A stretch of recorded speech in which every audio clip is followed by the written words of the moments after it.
Good morning, ladies and gentlemen, Attorney General, Leader of the Opposition, members and senators, Your Excellencies, faith and community leaders, honoured guests. Welcome to the 2022 Parliamentary Interfaith Breakfast. This is the 6th Interfaith Breakfast hosted by Australian Catholic University. My name is Ashley Medalia. I'm the Director of Government Policy and Strategy at ACU, and I'm your Master of Ceremonies this morning. Let me begin by saying how delighted I am to see you all here, to see the diversity of Australia represented in this room, and the overwhelming sense of goodwill to sit down with those from other faiths, not least at this time of the morning. In his book, A Letter in the Scroll, Rabbi Jonathan Sacks notes that the Torah commands adherents to love thy neighbour just once. In contrast, it demands 36 times that we love the stranger. Why? Because, Sacks explains, it's easy and natural to love thy neighbour, the familiar, those who are like you. It's harder and less natural to love those from further away, from other backgrounds and traditions. A neighbour is one we love because he is like us, Sacks writes. A stranger is one we are taught to love precisely because he is not like us. It's consistent with that we have gathered here from dozens of faiths, from across the country and across the political spectrum. It's a tribute to all of you who have made the effort to be here today to meet and learn about the stranger and perhaps become neighbours rather than strangers in the process. Now, my main job, which I'm already failing at so far, is to run a tight ship and most of all to ensure we finish on time. This morning we'll be hearing from the Leader of the Opposition, then we'll break for something to eat, and then we'll hear from the Attorney General and our guest Stan Grant. On that note, I would like to take a moment to say a special thank you to our parliamentary guests who have made the effort to be here. I know it's a very busy sitting day and we genuinely appreciate you being here. To our other guests, you may see some of our parliamentary friends coming and going throughout the morning. If they have to head off, it's not something you said, at least I hope it's not, but I know that many of them have important meetings to get to up at Parliament. In addition, there may be one or two spare seats in the room today. We did have some late cancellations due to COVID. That is the nature of the world we live in. And curiously, we also had 2 cancellations due to ankle injuries. So hopefully that's not also contagious, as I have to come up and down those stairs a few times this morning. The fact that we can all be here today is something that we no longer take for granted.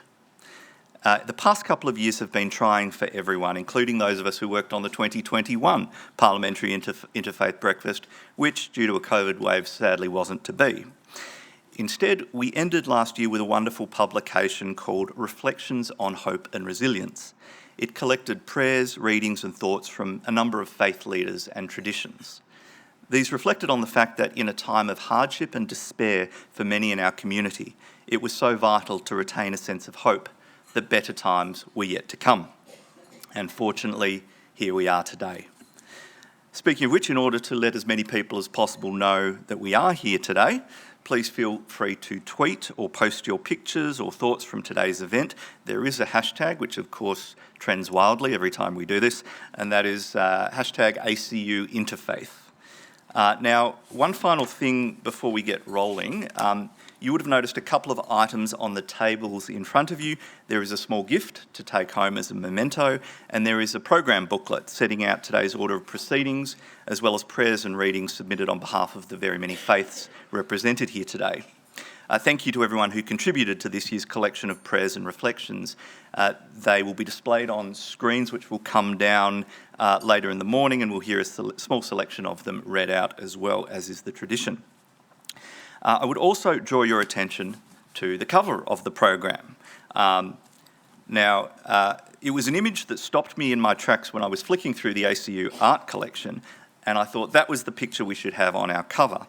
I must say, the work itself, which is better reflected, I think, on the screens at the back of the room, where it pops a little bit more, it's far more striking than the program cover, and reprinting it in this format just honestly hasn't done it justice, but it's a wonderful work, and we're fortunate to have the artist with us today. I'd like to take the opportunity to acknowledge Deanne Gilson and her magnificent work, which beautifully depicts the Wadawurrung, how did I go, Wadawurrung?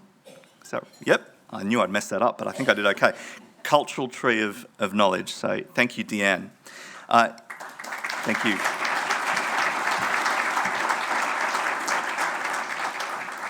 It also brings me to acknowledging the traditional owners of the land on which we meet today, and to invite Auntie Violet Sheridan to the stage to welcome us to her country.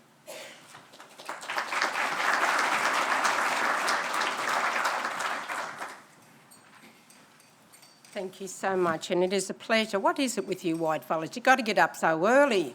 Can't we run on Koori time? It's much better.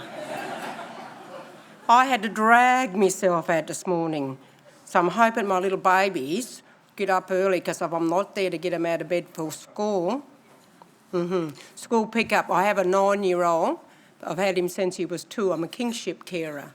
I have 26 grannies, 2 great-grandchildren, and my little man lives with me, and if I'm not there to get him out, he won't move.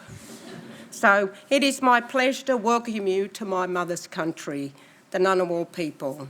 My father's a Wiradjuri man. I'm a Ngunnawal Wiradjuri woman. My children, I have 4 children. My eldest is 49, the youngest is 43. Their father is a Kamilaroi man, so they have so much mixed bloods. But like I said, this is my mother's country. My people lived here for many, many years before they forcefully removed us out of Canberra, and they decided to build this the capital city. So once again, welcome, and it is my pleasure. Religion. Religion means a lot to me. I'm actually a Catholic, so my mother was a strict Catholic. But when you think about religions, and I've looked around the room, and there's so many different religions here. But I say to people, when they talk about other people, well, have you ever taken the chance to sit down and have a conversation with a different culture? And the biggest thing and the excitement was for me is that I live in Gungahlin, and they opened the mosque over at Gungahlin. I was asked to do the welcome there. I was thrilled. I was so excited. I was more excited when I was a child that received my first Barbie doll. So I felt really blessed and really honoured to be there to do this welcome in this sacred place. But I always say to people that if you take the time to sit down and realise that we have so much in common with different cultures, but we all got different beliefs. So we need to all respect that. And we are a multicultural country.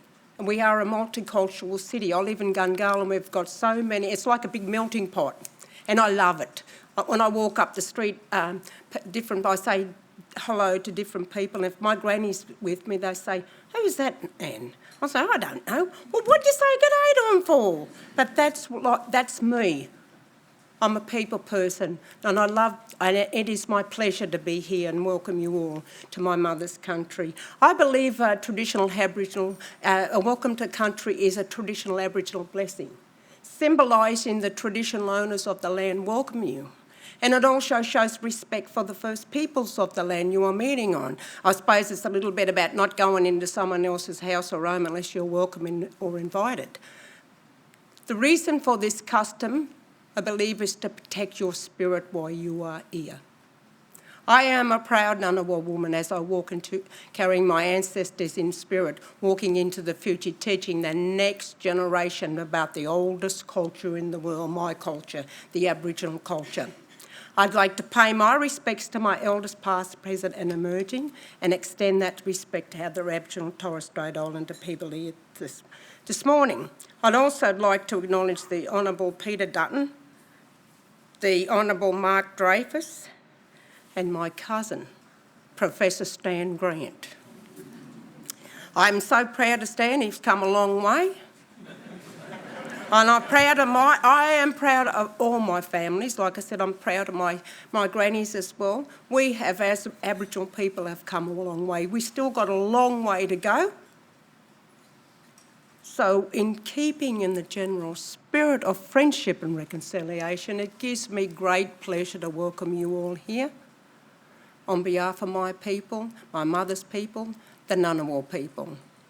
And on behalf of my family and the other Ngunnawal families, I say welcome. welcome. And I'm so looking forward to listening to the speakers. But also one more thing, he's not getting rid of me that quick. A passion to me is the referendum that's coming up.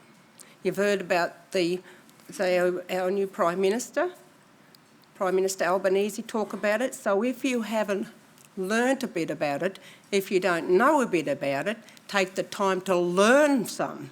And so you can, and I always say this to people, we don't want you to walk behind us. We don't want you to walk in front of us. We want you to walk beside us into the future. But we need for you to vote yes to get this referendum through. Thank you all so much, and God bless you.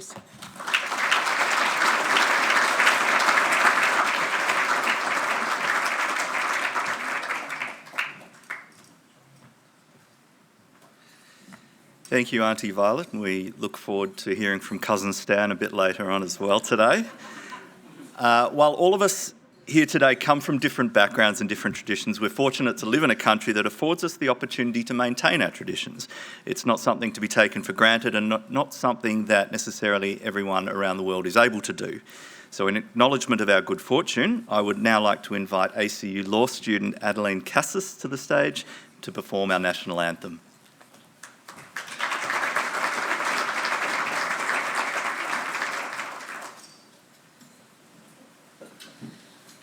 Australians, oh, let us rejoice, for we are young and free.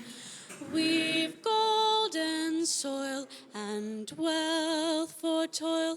Our home is girt by sea.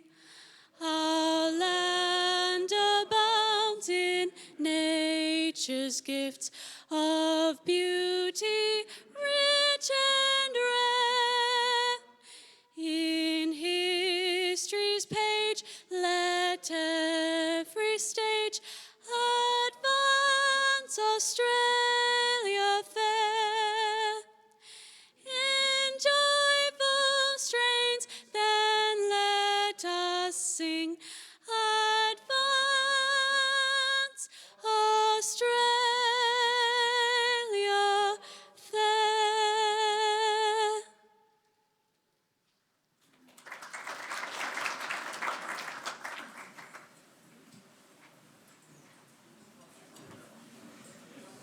Thank you, Adeline, for that really beautiful rendition. I don't know, if singing doesn't work out, you could try law, but if law doesn't work out, you could probably try singing. That was, I think, law is probably an unnecessary backup plan now. Before breakfast is served, we will be hearing from the Leader of the Opposition. I would just point out that there are some pastries and coffee on your table. If you haven't discovered them, don't be too polite. If your stomach's rumbling, please make a start and pass those around. Now, to introduce Mr. Dutton, I would like to invite to the stage ACU's Vice-Chancellor and President, Professor Zlatko Skirbis.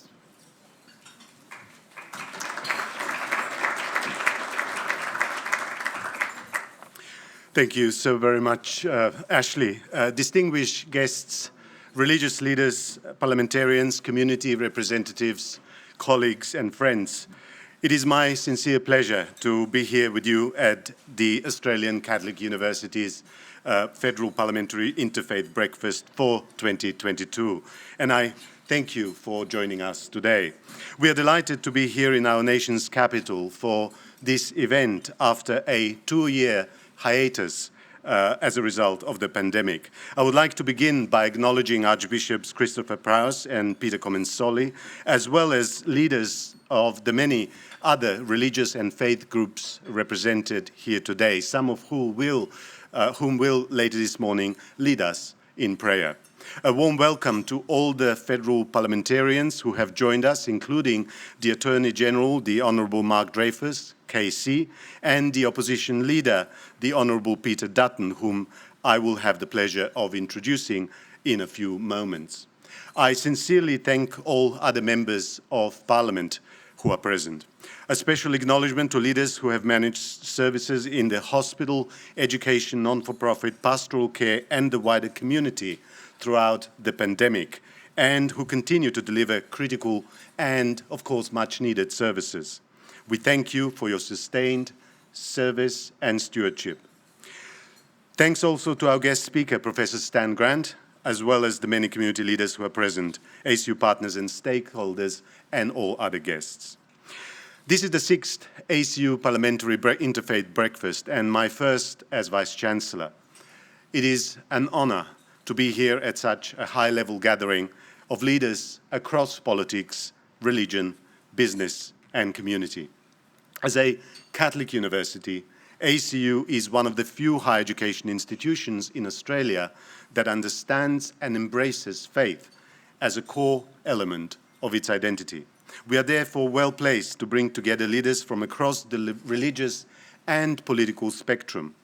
This annual gathering is a unique opportunity to provide a space for open dialogue where conversations can take place that concern our democracy, our community, our culture, and the role that faith plays in our everyday lives.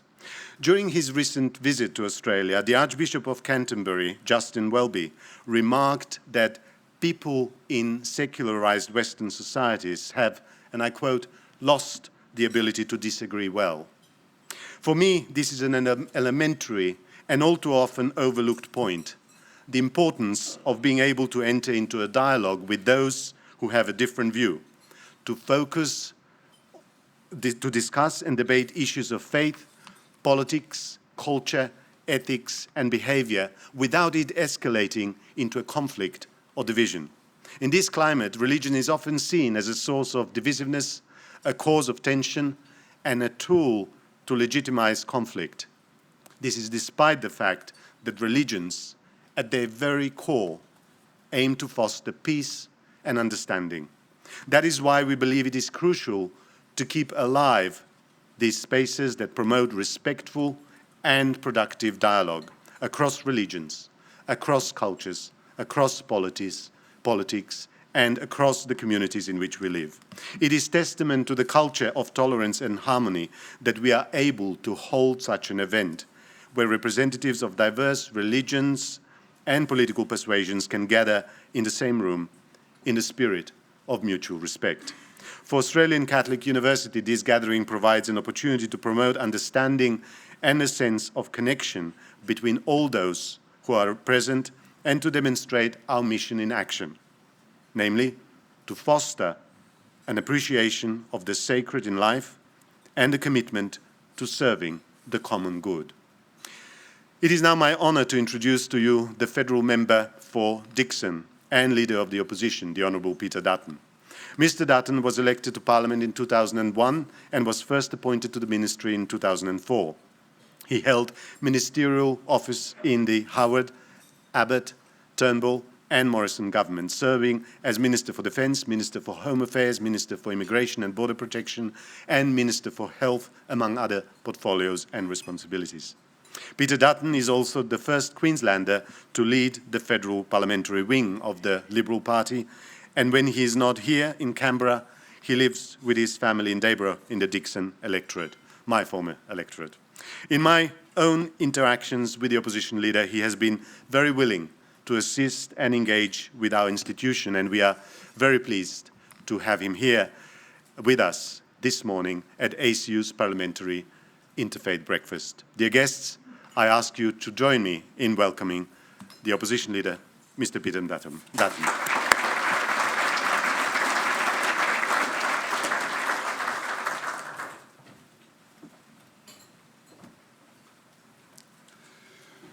Well, ladies and gentlemen, good morning. I'm very conscious that I'm standing here before you today, but keeping you from breakfast and, more importantly, coffee. So I'm very sorry, and I'll be very quick in my presentation. Begin by acknowledging traditional owners of the land on which we meet today, the Ngunnawal people. I want to say thank you very much to Auntie Violet as well, an institution here and very well respected by members of Parliament, always provide a great welcome to country. Some of us were anticipating stories on Cousin Stan, but perhaps you can provide some of those to us later on. Thank you very much to Adeline as well for a beautiful rendition of Advance Australia Fair, to All of my parliamentary colleagues, thank you very much for being here today. It's very difficult to get parliamentarians out to breakfast. There are events that go on all day, and I have to be back up at the House by 8 o'clock. So, Mark, I'm not going to be here for your speech, but I'm sure you'll send a copy through to me. So it's great to see you here as well. Thank you very much for the interaction that we've had over a number of years, in particular in relation to the work that the ACU is doing around veterans and helping people transition into a post-career life with the Australian Defence Force, and that can be difficult for many Australians, as we know, particularly with their service and what they've been through, and your leadership has been quite exceptional. Similarly with Martin, thank you very much for your work at ACU, but to all of the faith and religious leaders here today, it is a great pleasure to be here with you. To Your Excellencies, the Ambassadors for Argentina, Ireland, the Panama and the Philippines, thank you all for being here, and to Professor Stan Grant for your leadership, not just within the Indigenous community, but what you do within the Australian media circles. It's nice to be in this place, actually. There's a much greater vibe, better vibe this morning with no journalists being here. So that's a much more relaxing environment for us all. Well, I am informed there are a couple of print journalists here, so I presume they've just picked up their pens. Well, for our late Sovereign Queen Elizabeth II, faith was a constant source of personal comfort and reassurance, especially in difficult times. Indeed, it was for many Australians as we faced the solitude of the pandemic and separation from families and loved ones. With faith and confidence, our late Queen knew that the pandemic would pass, as she said, and that we would meet again. And so here we are today. And it's with much joy that we can reconvene this marvellous event after a 2-year hiatus, that we can come together again as friends and as Australians of faith. On the 18th national censuses held since 1911, the question on religious affiliation has always been voluntary. And the findings, of course, from last year's census make for interesting reading. The number of Australians, as we know, who stated that they were not religious has increased from about 30 to 40% between 2016 and 2021. But we are far, far from being a godless society or indeed a godless country. Around 54% of Australians identified as religious, some 13.5 million, compared with the 9.8 million who are not. Of those, some 11 million Australians are of Christian denominations, with some 2.5 million being of other faiths. And whilst there's been a decline in Christian affiliation overall, the number of Australians identifying as Muslim, as Hindus, as Buddhist, Sikhs and Jews have all increased since the last census. Now, the sustained growth of these religious affiliations over many decades speaks to the influence and success that migration has played in the great building of our nation as we know it today. Today, we are a nation of Indigenous heritage, of British inheritance, of Judeo-Christian tradition and migration achievements, which has embraced people of many backgrounds, many faiths, and indeed those of no faith. In 1998, John Howard discussed what he considered to be one of the greatest Australian achievements. He said our country had been able to absorb people from more than 150 different countries with a remarkable degree of harmony and success unlike any other nation. One of the traits which he defined as core to this achievement was a respect for the right of every Australian to treasure, to practice, and to mark his or her own cultural heritage consistent with their membership of the broader Australian community. Indeed, the tolerance which John Howard spoke about is enshrined in our Constitution, and it's worth reminding ourselves of this in the current age and in some of the current debates. It says, "The Commonwealth shall not make any law for establishing any religion or for imposing any religious observance or for prohibiting the free exercise of any religion, and no religious test shall be required as a qualification for any office or public trust under the Commonwealth." Religious tolerance is therefore in our national DNA. But concerningly, tolerance, of course, for religious belief is being tested. All Australians of faith and all Australians who value freedom of religious association should be alarmed at the circumstances surrounding Andrew Thorburns' resignation as CEO of the Essendon Football Club. Why did Essendon management ask Mr Thorburn to choose between his job and his faith? not because of anything Mr Thorburn himself said publicly about his beliefs, not because he tried to impose his religious views on others, not because of anything abhorrent that he did in the name of his faith. Mr Thorburn kept his religious views to himself. His faith to him was deeply personal, as it is, of course, for many. And there wasn't a suggestion whatsoever that he'd been discriminatory toward others.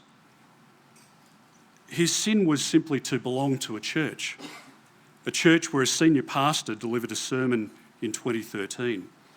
And we may disagree with the views and objectionable analogies expressed by that pastor. The pastor himself has acknowledged that the choice of words were wrong and sloppy. But we must be clear-sighted about this incident. The ultimatum put to Mr Thorburn was premised on two dangerous ideas. One, the blurring of boundaries between the private and the public, and the second, guilt by association. In the former, it's presumed the individual is considered incapable of moderating or separating their personal religious beliefs from the professional realm and from their work duties. In the latter, one is judged not by their own words and actions, but by those of someone else, and indeed sentenced in a manner reminiscent of something from a medieval age. Now, this sordid incident can't go past without significant examination, and it has again shone a light on threats to freedom of religious expression and to the fundamental liberties which make our society tick. In this instance, the corporate entity sought to make a Christian choose between his job and his faith. Tomorrow, another entity could be exacting similar conditions on an Australian of Islamic, Hindu, Buddhist, Sikh, Jewish, or indeed of any faith. Now, it's incumbent on all of us as political and faith leaders to stand together on this issue, to not vacate the public discussion. We must call out religious intolerance wherever it manifests, regardless of the faith which is targeted. If we don't, our silence will surely be a signal to the intolerant that their intolerance is tolerated. Merely being a person of faith must never be grounds for the interrogation of an individual's soul or their expulsion from being considered for or holding a professional non-religious position. The incident has been a significant awakening for the Australian public, and I don't think we should make any mistake. What is on the precipice here is not just freedom of religion and association. On the cliff face also stands freedom of thought, freedom of conscience and freedom of speech, the core tenets of individual autonomy and our democratic way of life. Now, my hope is that decent Australians, those of faith and those who aren't religious, will come together to unite and to calmly call out these deeply regressive and illiberal corporate behaviours. My hope is that as a nation we push back against this corporate authoritarianism in which some boardrooms have put into practice a set of ideas which is not consistent with the beliefs that many of you, indeed all of you, practice. This corporate behaviour preaches inclusivity, but it's deeply exclusive. It moralises about diversity, but it's profoundly censorious.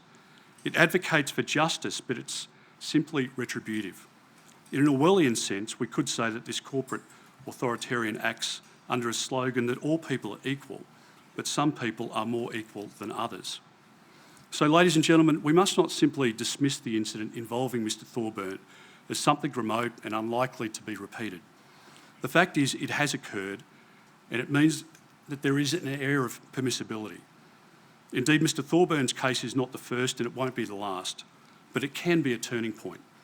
And provided that we speak with a collective voice which champions our fundamental democratic liberties, provided that we point out in a sensible and reasonable manner the hypocrisy of those who preach tolerance but are intolerant in their actions.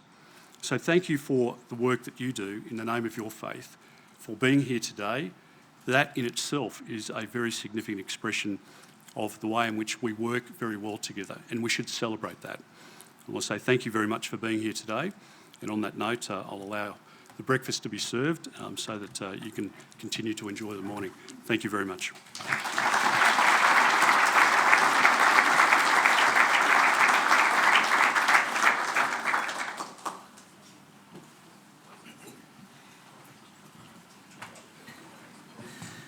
Thank you, Mr. Dutton. Thank you also for your strong words about freedom of religion, speech, thought. I know there will be strong views in the room on that subject, and your message will have been heard loud and clear both in here and beyond. I'm also conscious of your reference to the census reminds me of the last time we were in this room, actually, for this breakfast. We had a fellow by the name of Conrad Hackett, who's a demographer from the Pew Research Centre, and he came and spoke to us from Washington, DC. And he talked about while we in the West are living in an increasingly secular society, the world more broadly is actually becoming more religious. So it's interesting how we may feel the world's becoming more secular, but in a way, we're slightly sheltered to that. So I want to say how grateful we are to you for taking the time to be here today. I know everyone in the room really appreciates the effort that you've made to join us, and we do have a couple of gifts for you and for each of our three speakers this morning. The first is a wonderful coffee table book that showcases some of the highlights of ACU's art collection. The second, perhaps for a bit later in the day, is a bottle of ACU's Arida Shiraz, made by Tim Kirk at Clonakilla, a member of our very own University Senate. I've tried the wine myself and I can assure you it's first rate. Now, while breakfast is brought out, I would like to ask Sister Giovanni Farqua to the stage to offer our thanks for the food.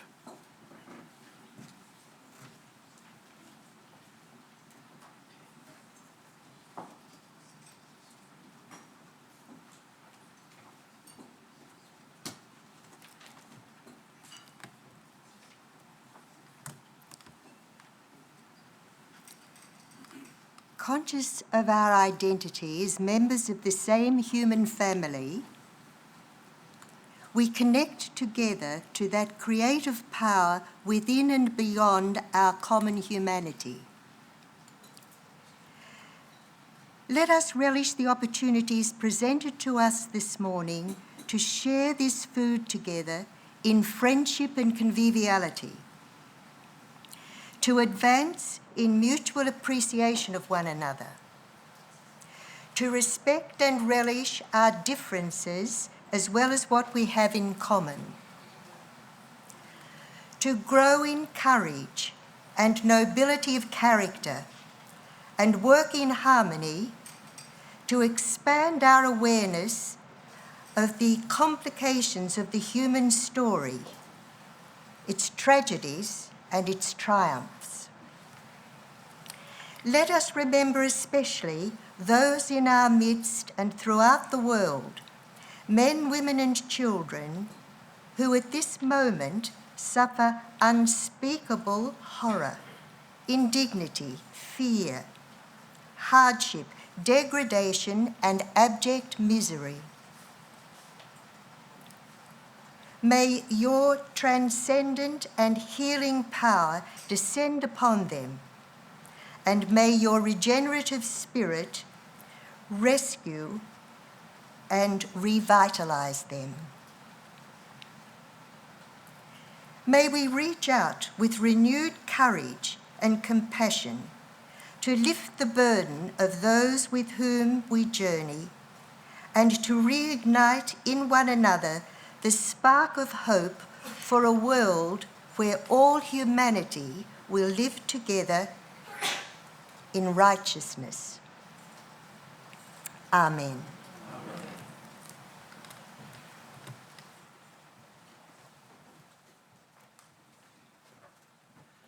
Thank you, Sister Giovanni. In the past, we haven't tended to say a prayer before the meal at some of these breakfasts because it can be so hard to find the right words on behalf of all faiths.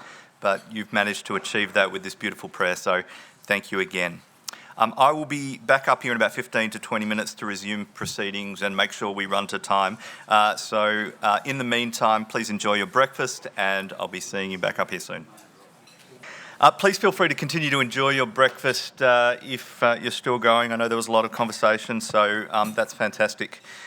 Now, while we We all know the Prime Minister's three great faiths are the Labor Party, the South Sydney Rabbitohs and the Catholic Church. He nevertheless wasn't able to be with us today, but fortunately he is represented by Attorney General Mark Dreyfus, a very articulate and senior member of the government, who is also very wise since he once employed me. To introduce the Attorney General, didn't expect to get heckled, to introduce the Attorney General is ACU's own eminent King's Counsel, our Chancellor, the Honourable Martin Daubney.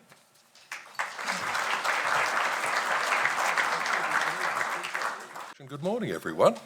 And may I add my own words of welcome to those of the Vice-Chancellor. Before introducing the Attorney General, allow me to say a few words about the importance and significance of an interfaith gathering such as this, which is both inclusive and supportive of community harmony within Australia's culturally diverse society. When Australian Catholic University held the first of these breakfasts some 8 years ago, we aspired to a forum in which leaders of different religions and faith communities could come together with parliamentarians of various political persuasions. And the event, as has already been noted, provides a space for open dialogue and discussion. But it also sends an important message to our political leaders by reaffirming the importance of faith and the role it plays in the lives of many Australians. The increase in those who say they have no religion in the 2021 census has, as has already been noted, given us all much to think about. But despite this, Australia remains predominantly a religious country, but one made up of minorities. All the religious communities represented here this morning are minorities, whether larger minorities or numerically fewer minorities. Australia is a country which looks after the rights of minorities. We are not a country where minorities become second-class citizens. And we are not content to leave minorities to be treated with hostility and suspicion. And this applies to religious minorities as well. We have had a long and vigorous discussion in recent years about how to protect religious freedom. And the government has commenced its own work on this issue with the Australian Law Reform Commission inquiry announced at the beginning of the month. No doubt the Attorney General will have something to say about this shortly. Ladies and gentlemen, everyone has the right to freedom of thought, conscience and religion. We know that because that's precisely what's said in Article 18 of the United Nations Declaration of Human Rights. What's needed is a national settlement on religious freedom. No one wants a situation where a fundamental human right, such as religious freedom, becomes a permanent source of division in our country. Those who rely on its protection do not want to find it minimised, read down, or whittled away. Now, we know that any resolution of any such issue in a democracy involves compromise on all sides, and this applies no less to the issue of religious freedom. The rights of everyone must be respected, be they people of faith or people of no faith. And, by the same token, there must be respect for the rights of religious minorities to propose their beliefs to the community, to put them into action in their service to the community, and to run their organisations on the basis of their faith-inspired missions. In that regard, we echo the observation by the Australian Catholic bishops that it is essential for the well-being of our society for Australians of all religious faiths, or none, to have the religious freedom to practice their beliefs. Attorney General, it's no easy task that you've taken on. We wish you well, and you can be sure that all of us here will be following progress in the matter with great interest. We, collectively and individually, look forward to contributing to the process in due course during the consultations and public discussions. Now, religious freedom is only one of the many important and difficult issues with which our political leaders are dealing. So it's completely appropriate that later this morning we will join leaders from a range of faith traditions in prayer for our leaders, both in government and in the wider community, that they might be blessed with the inspiration to conduct wise deliberations and good government for the remainder of the year and beyond.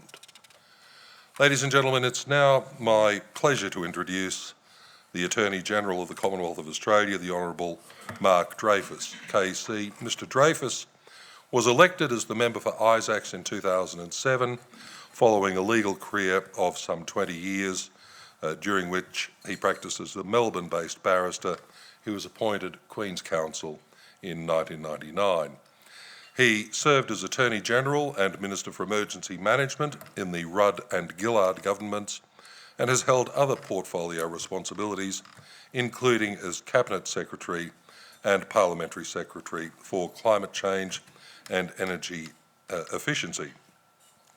He is a strong advocate for social justice and believes in creating a sustainable economy and environment for future generations. Mr Dreyfus, I know, is a passionate defender of the rule of law, the freedom of the press, and the need for a powerful and independent National Anti-Corruption Commission, which is a topic very, very high on his agenda at the moment, as I'm sure he'll mention to us shortly.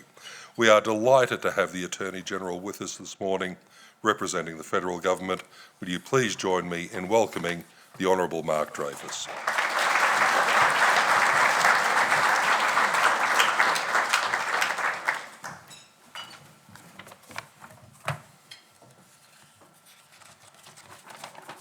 Thanks very much, Martin, for those kind words. I acknowledge the traditional custodians of the land on which we meet this morning, the Ngunnawal and Ngambri peoples, and pay my respects to elders past and present. I extend that respect to any Aboriginal or Torres Strait Islander peoples who are here today. And thank you very much, Auntie Violet, for your excellent welcome to country. And can I reiterate the government's commitment to implementing the Uluru Statement from the Heart in full, beginning with a referendum to enshrine an Aboriginal and Torres Strait Islander voice in the Australian Constitution during this term of Parliament. When over 90% of Australians voted yes in 1967, campaigners like Pastor Doug Nicholls were instrumental in the success of that referendum. I have no doubt that faith leaders, including many in this room, will play an essential role in persuading our fellow Australians to vote yes to enshrining a voice in the Constitution. And so it's heartening to see so many supporters of the Uluru Statement and the referendum on the voice in this room today, including signatories to the joint resolution signed by representatives from the Anglican Church, the Catholic Bishops' Conference, the National Imams Council, the Sangha Association, the Executive Council of Australian Jewry, the Hindu Council, the National Council of Churches, the Sikh Council and the Uniting Church in May 2022. That joint resolution called on Australia's political leaders to take bipartisan action to hold a referendum to enshrine an Aboriginal and Torres Strait Islander voice in the Constitution. It's a privilege to be here representing the Prime Minister, and I thank the Australian Catholic University for having me. I'd like to acknowledge the many esteemed guests that we have in the room this morning, including representatives of many faiths and the Chancellor and other executives of the ACU. Today we meet in Canberra, but many of us have come here from across Australia, and it is good to be meeting, not doing a virtual meeting. There are many things that I could speak to you about today, but I'd like to focus on something that I know will be on the minds of many in this room today. The Chancellor was prescient in predicting that I might just talk about this topic. As everyone in this room knows, faith, and specifically the freedom to hold and to practice one's faith free from discrimination, has been on the national political agenda in recent years. The previous government got as far as introducing a religious discrimination bill into the federal parliament before abandoning it on the eve of the last federal election, after it had passed through the House of Representatives with bipartisan support. As I said in my second reading speech on the former government's religious discrimination bill, the idea that it should be unlawful to discriminate against someone in employment, in the provision of services, or in other areas of public life on the basis of a person's religious belief or activity is not, or at least should not be, controversial. It's already unlawful under the anti-discrimination laws in most states and territories for individuals to be discriminated against on the basis of their religious beliefs or practices.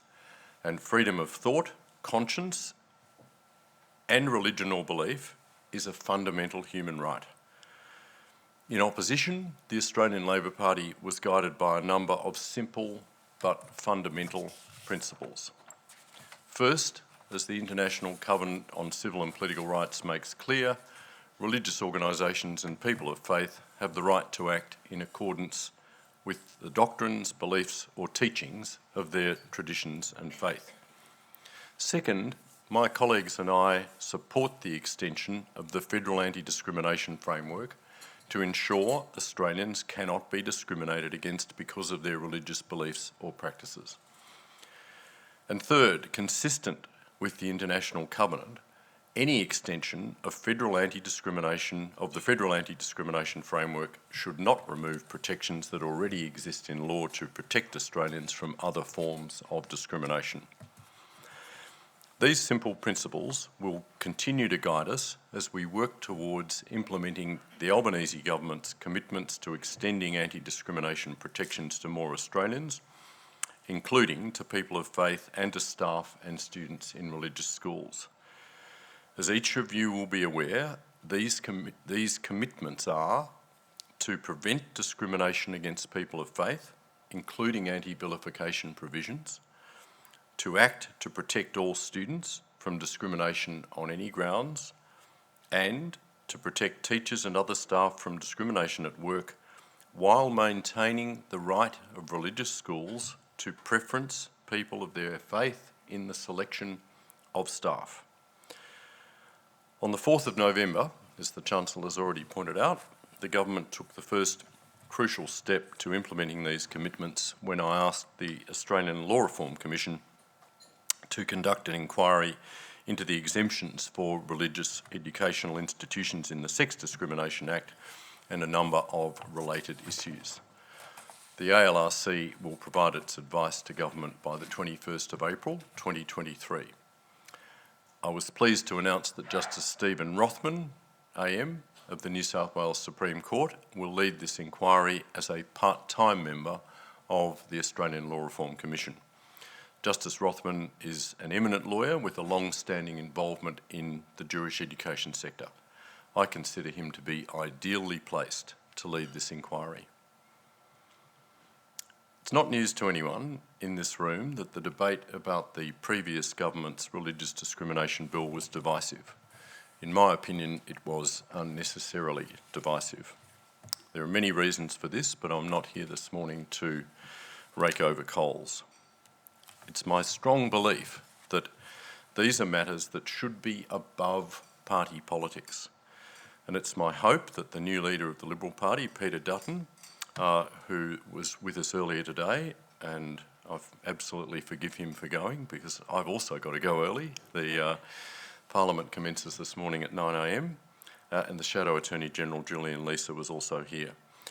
It's my hope that both of them and the rest of their party will work constructively with the government to extend the federal anti-discrimination framework in a way that brings Australians together. As the expert panel led by Philip Ruddock recognised, designing legal rules to protect freedom of thought, conscience and religion without unjustifiably burdening other rights is an immensely difficult and delicate task. The expert panel described it as a many-sided discussion, which is, I suppose, one way of putting it. To the extent possible, the government will seek to encourage a many-sided discussion that is respectful, constructive, accepting and unifying, and recognises the wealth and value of Australia's diversity.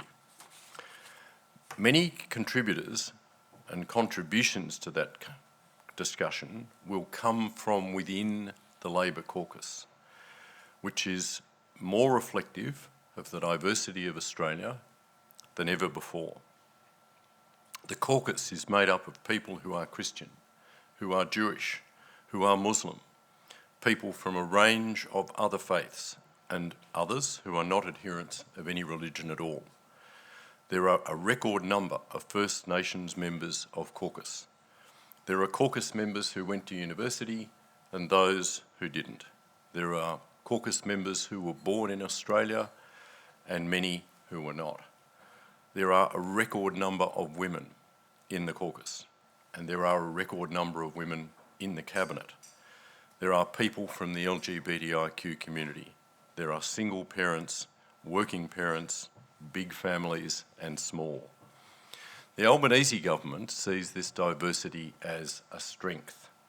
Different perspectives are to be welcomed as we search for common ground, rather than exploited for the purposes of sowing division. I think everyone in this room and Australians across the country have had enough of the division and will embrace a more constructive and respectful path forward. I have the great honour of representing the diverse electorate of Isaacs in southeast Melbourne. The suburbs in my electorate provide a vivid example of our success as a multicultural society. Dandenong South, Mentone, Mordialloc, South Keysborough and many others. These places are now home to people from over 180 countries, including adherents of just about every religion in the world. The religious diversity that I see in my own community of Isaacs is to be found in electorates across Victoria and across our nation.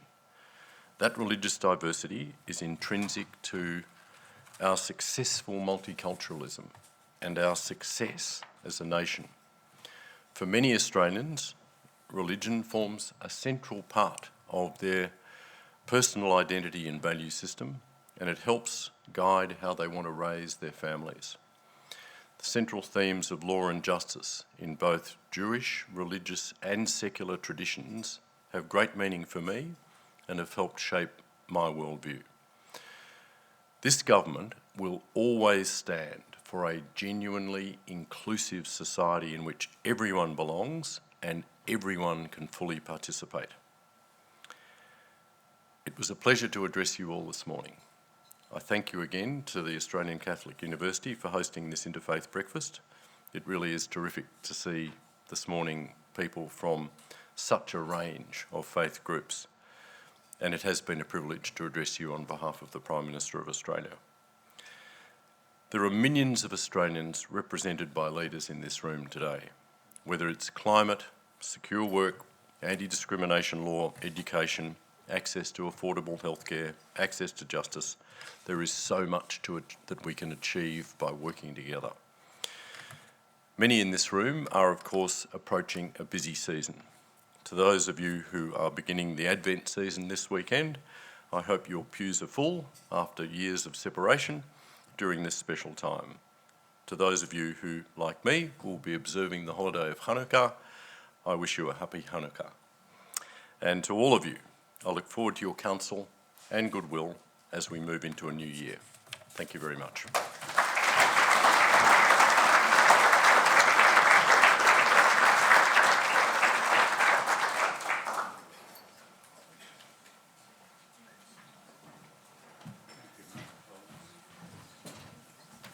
Thank you, Attorney. I was never much of a debater myself, but I do know there's certainly an advantage to speaking second. As the Chancellor said, and indeed as you cited Philip Ruddock before him, landing a position on religious freedom in the midst of some very strongly held and even more strongly expressed views is no small task. So you may need all the prayers for wisdom and good governance that we will be hearing shortly. I am now honoured to be able to introduce one of Australia's finest and best-known journalists. Many of you would know Stan Grant from his political writing and broadcasting, including currently as host of ABC's Q&A and as a celebrated international correspondent. As Auntie Violet said, he's come a long way. Not everyone, however, would necessarily realise he's also a serious thinker and commentator on matters of faith, religion and culture. He's also, of course, a very significant and often poignant voice in this country on Indigenous affairs. We're especially fortunate to be able to have him with us on a Thursday morning as he will be heading from here to Melbourne for the broadcast of this evening's Q&A. That makes for a very long day, and we're very grateful to you for being here. Ladies and gentlemen, please join me in welcoming Stan Grant.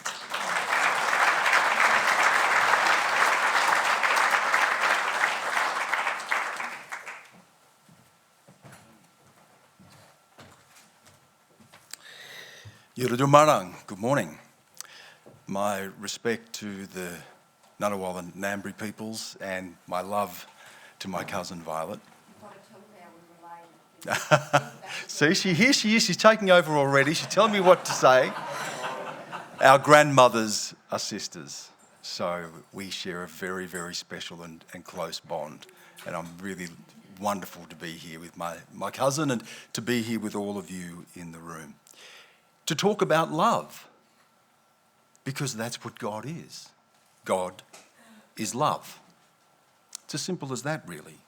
God is love. My Buddhist teacher, Tonglam, radiates love. My dear Muslim friend, Zishan, offers nothing but love to the world. My dear Baha'i brother, Farhad, between he and I there is a deep, abiding, unending love. God is love. I have felt love from all people of all faiths in all corners of the world. Whatever holy books we may read, whatever our interpretations of those texts, whatever our politics are, surely we know that truth. Love. Love is what binds us. God is love. Friedrich Nietzsche once said that God is dead. He said, who are we to erase the horizon? And for many people, God may well be dead, but not love. Love is the first lesson I learned in the little mission church that I was raised in. The little white wooden church and the Three Ways Bridge Aboriginal Reserve in Griffith, where we would gather every Sunday morning. My grandmother, my great-grandmother, uncles and aunties and cousins, all of us there to share who we were, to worship together and to hear the lesson of love. Love in a world where we could so easily feel so unloved. My uncle was the pastor of that Aboriginal church, my Uncle Wongamar. And I can still see him today, wiping the sweat from his brow with his handkerchief, pounding the pulpit and pointing the finger, and it always seemed to land on me. And I'd sit there squirming and pushing up against my mother, who'd be pinching my leg at the same time, saying, listen, listen. I'd walk out of there with a thumping headache, but I knew that I was hearing something that was going to stay with me for the rest of my life. And I could feel in that little church love. That little church was the church of the forsaken. Eli, Eli, lama sabachthani. My God, why have you forsaken me? When I think of the hymns of that church, I think of the old wooden cross an emblem of suffering and shame. I can hear the voices in that church. I can hear my aunties and their voices ringing out above all others, escaping through the windows of the church, defying gravity and sending grace and love to the world. Our love was endless in that church. The endless love of those who could feel abandoned, those who could feel forsaken. The love of those worshipping the crucified Jesus on the cross. Simone Weil, the French mystic and writer and philosopher, who once said that she felt the Spirit of God entering her. She said that only the forsaken know the truth. She said in the moment that they are forsaken, God leaves them. God abandons them. But God leaves something with them. God leaves love. And she said it is that love that leads us back to God. I have wrestled with this all my life. I have travelled to places where I have seen the worst things done in the name of God.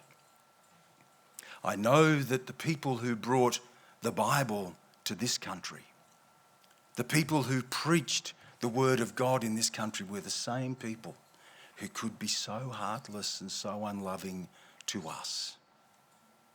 I think of the words of Victor Hugo, who said, "For thousands of years, war has pleased the quarrelling peoples of the world, and God has wasted his time making the stars and the flowers." Is that true? Is God wasting his time amongst the flowers and the stars? Is it a waste of time to look for beauty in a world where there is so much horror? As a reporter, I have travelled all over the world reporting the great conflicts of our time. And in so many of those places, I see conflicts rooted in the idea of God. If I close my eyes now, I am back there, back in those bombed out marketplaces, walking through the trail of blood where the poet Yeats says, "The ceremony of innocence is drowned." I remember standing in a marketplace in Charsada in Pakistan, where there'd been a double suicide bombing and 90 people killed. Standing there amidst the wreckage and the stench, where the blood was so thick on the ground that it stuck to the soles of my shoes and I could taste it in the back of my mouth even when I went to bed that night. In this scene of absolute horror, by people who believed that they were acting on the word of God as it spoke to them, I also saw mothers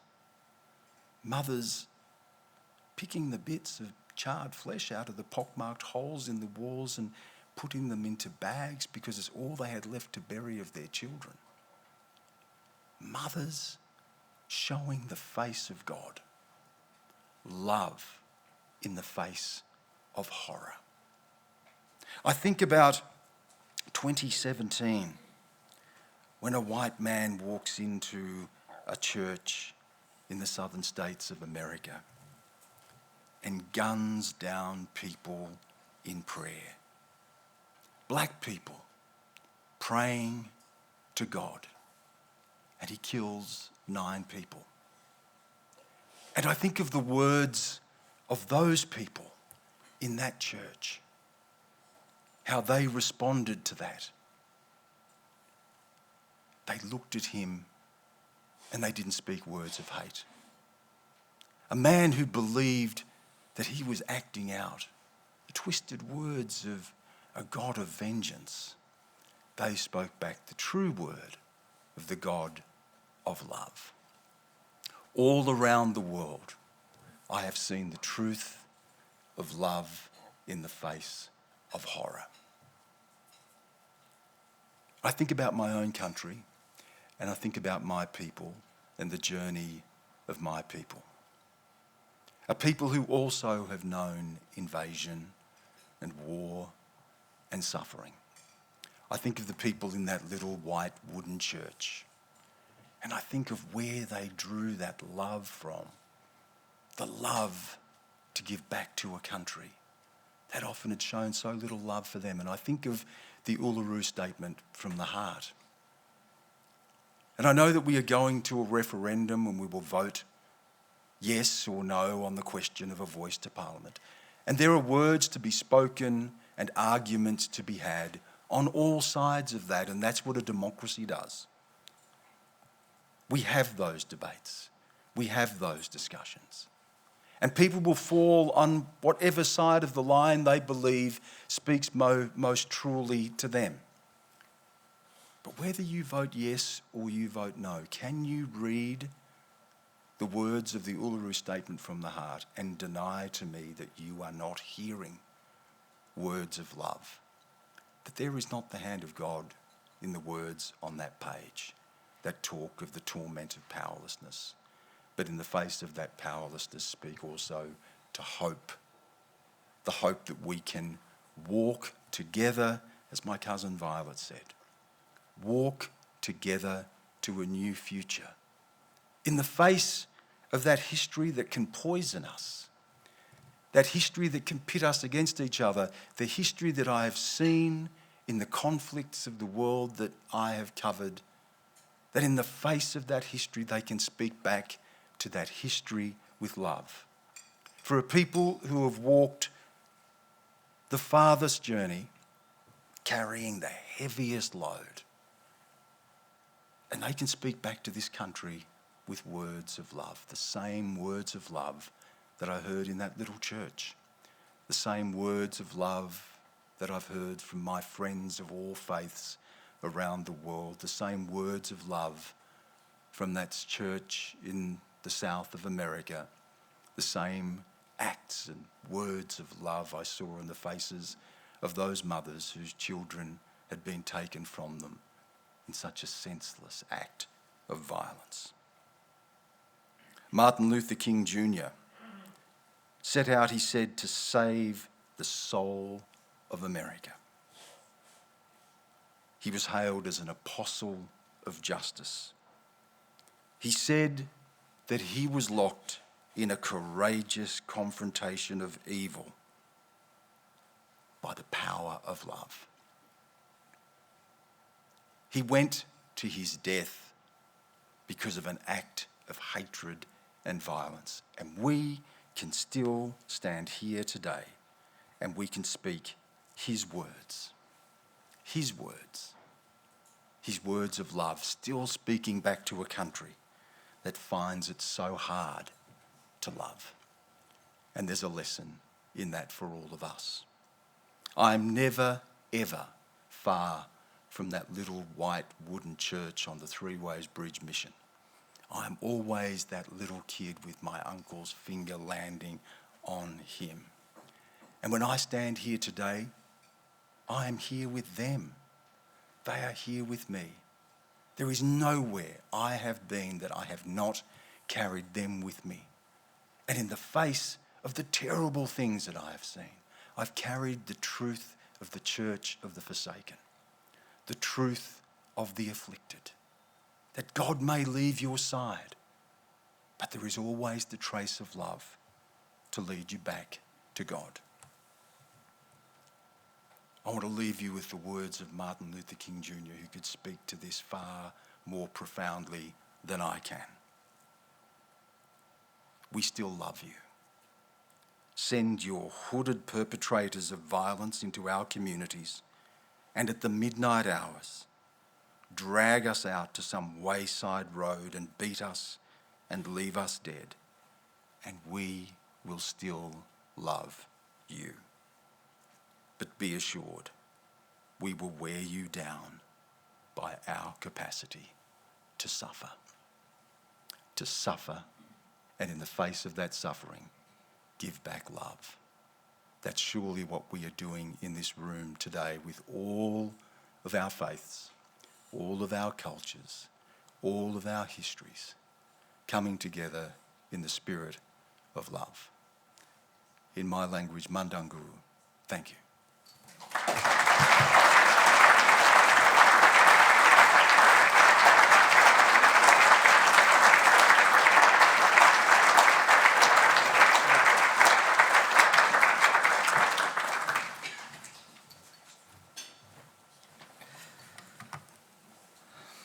Thank you, Stan. As you spoke, telling those stories both of horror and of humanity's better instincts, and telling the story of your childhood experiences in that little white church, you could no doubt have heard in the spellbound silence a firm admiration for you and indeed love. So thank you so much. Ladies and gentlemen, it's now my pleasure to invite to the stage leaders from 5 faith communities to offer prayers from their respective faith traditions. Our own tradition at these breakfasts has been to solicit prayers on the themes of understanding, harmony, leadership, service, and the wise deliberations that lead to good governance. These readings reflect the interfaith nature of this morning's breakfast, as well as the presence of our legislators. Could I please call to the stage the Venerable Tenpa Bianca Doom, Ms. Elizabeth Stone, Sardar Vikram Grewal, Kazuhiro Fukui, and Bishop Mikola Bichuk.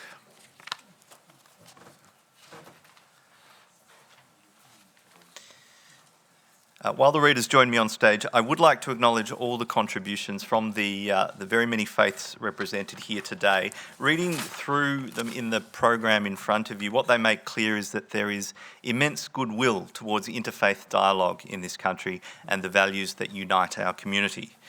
Time doesn't permit us to read out all of them on stage, so we've continued the past practice of asking 5 faith leaders to read their prayers on this occasion. I hope we can continue this practice at future breakfasts, and in that case we will once again rotate the readings among the various faiths we have in attendance.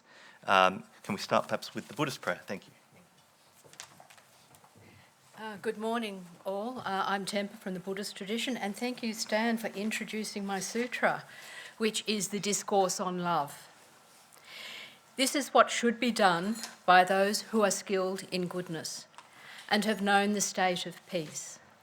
Let them be able and upright, very upright, easy to speak to, gentle and humble, content and unburdensome, unbusied, living lightly, alert, with senses calmed, courteous, not fawning on families. Let them not do the slightest thing that others might blame with reason. May they be happy and safe. May all beings be happy. Whatever living creatures there are, with not a one left out, frail or firm, long or large, medium, small, tiny or round, visible or invisible, living far or near, those born or to be born, may all beings be happy. Let none turn from another, nor look down on anyone anywhere. Though provoked or aggrieved, let them not wish pain on each other, even as a mother would protect with her life her child, her only child. So too for all creatures, unfold a boundless heart. With love for the whole world, unfold a boundless heart. Above, below, all around, unconstricted, without enemy or foe. When standing, walking, sitting or lying down, while yet unweary, keep this ever in mind, for this, they say, is a wholly abiding in this life. Avoiding harmful views, virtuous, accomplished in insight, with sensual desire dispelled, they never return to a womb again. Thank you.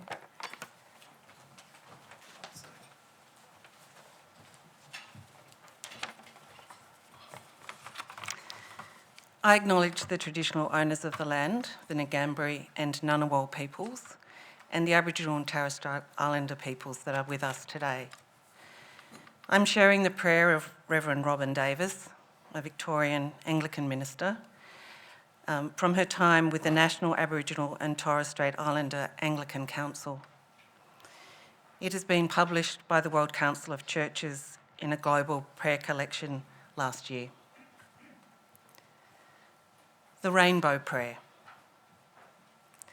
Dear loving Lord, Creator of all, you created us all in your own image. One image, many colours. One image, many cultures. You made us come together like a rainbow, separate parts, but coming together in one creation. Help us to see the beauty you have created in each and every one of us. Dear loving Lord, we are your creation. Hear the cries of your people. You gave us ears to hear and eyes to see. Open our eyes to what you want us to see, and help us always to look to you to see the wisdom of your ways. Dear loving Lord, Creator of all, you gave us hearts to love and minds to reason. Help us to understand our differences and grow in love for each other.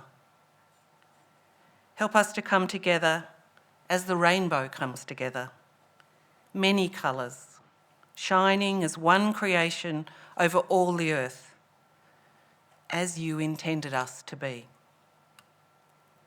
In the name of your dear Son, Jesus Christ. Amen.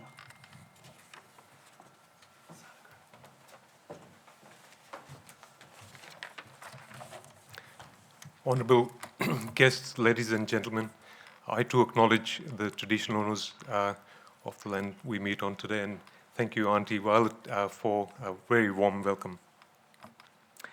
I'm saying a prayer from the Sri Guru Granth Sahib on behalf of the Sikh community of Australia.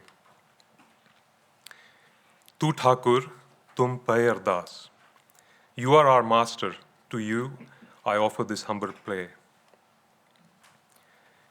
Jio Pind Sab Teri Ras, this body and soul are all your belonging. Tum Mat Pita, Hum Barak Tere. You are our mother and father, and we are your children. Tumri Kripa Mesut Kanere. In your grace, we experience ultimate peace. Koi na jane tumra ant. No one knows your infinite vastness. Uche te, ucha Bhagwant. O highest of the high, most generous God. Sagal Samagri Tumre Sutrtari. The whole creation is strung in your thread. Tumte hoye so agyakari. That which has come from you is in your will. Tumri Gatmit Tumhi Jani. You alone know your existence and vastness. Nanak Das Sada Kurbani. Nanak, your slave is forever surrendering to you. Vaheguru, please bless our political leaders with wisdom, discernment, courage, perseverance, humility, integrity, self-control, desire to serve and learn, and to always put the Australian people first and make our world a better place. Vaheguru, please give us all Australians the strength, wisdom, and patience to work together for justice and fairness for all, against violence, for the environment, for the First Peoples of Australia, and for the economic and spiritual well-being of our nation. Nanak Naam Chardi Kala Tere Pane Sarbat Da Pala. Through the name of God comes well-being, happiness, and high spirits. And with God's grace, everyone in the world prospers and remains in peace. Thank you.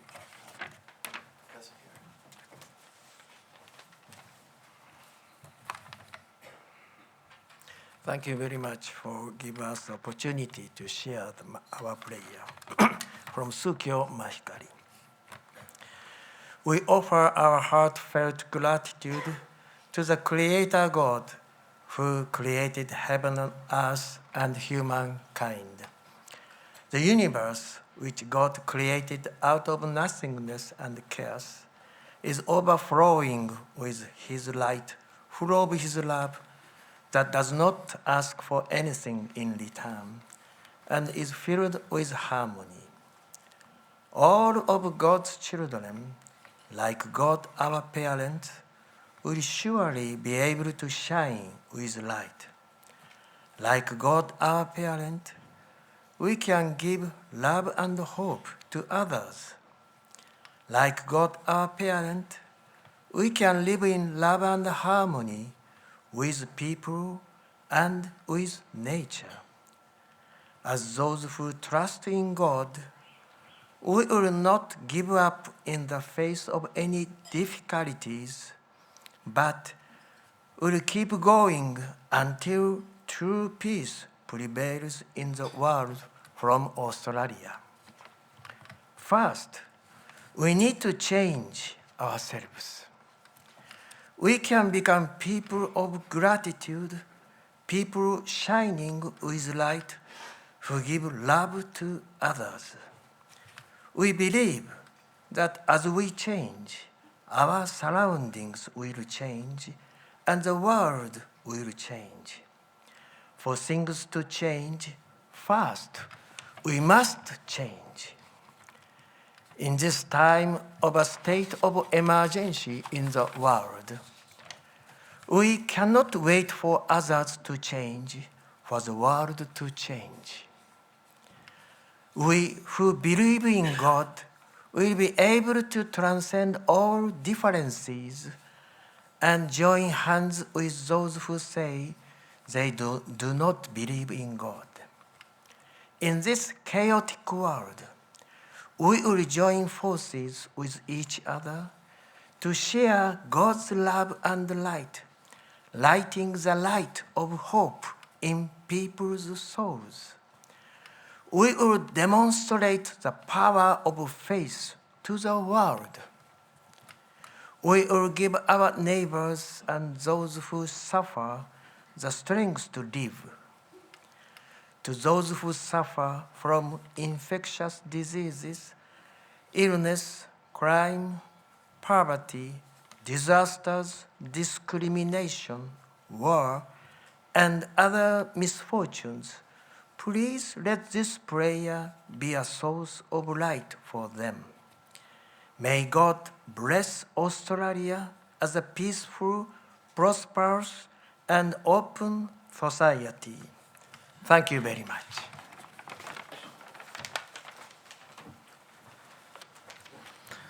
Dear brothers and sisters, please accept my words of gratitude from my native country, Ukraine, to Australia for your support and your prayers for peace in Ukraine. I am saying a prayer for peace in Ukraine. Almighty and great God, accept our gratitude for your boundless mercy towards us. Hear the supplication of our afflicted hearts for the land and people of Ukraine as they confront foreign aggression and invasion. Open the eyes of those who have been overtaken by a spirit of deception and violence, that they be horrified by their works. Grant victory over the powers of evil that have arisen, and bless Ukraine with your gifts of liberty, peace, tranquility, and good fortune. We implore you, O merciful God, look with grace upon those who courageously defend their land. Remember the mothers and fathers, the innocent children, widows and orphans, the disabled and helpless, those seeking shelter and refuge, who reach out to you and to their fellow human beings looking for mercy and compassion. Bless the hearts of those who have already shown great generosity and solidarity, and those who prepare to receive their Ukrainian brothers and sisters in Ukraine's greatest time of need. Bring us together as your children, your creation, and instill in us your strength, wisdom, and understanding. May you be praised and glorified, now and forever, and to the ages of ages. Amen.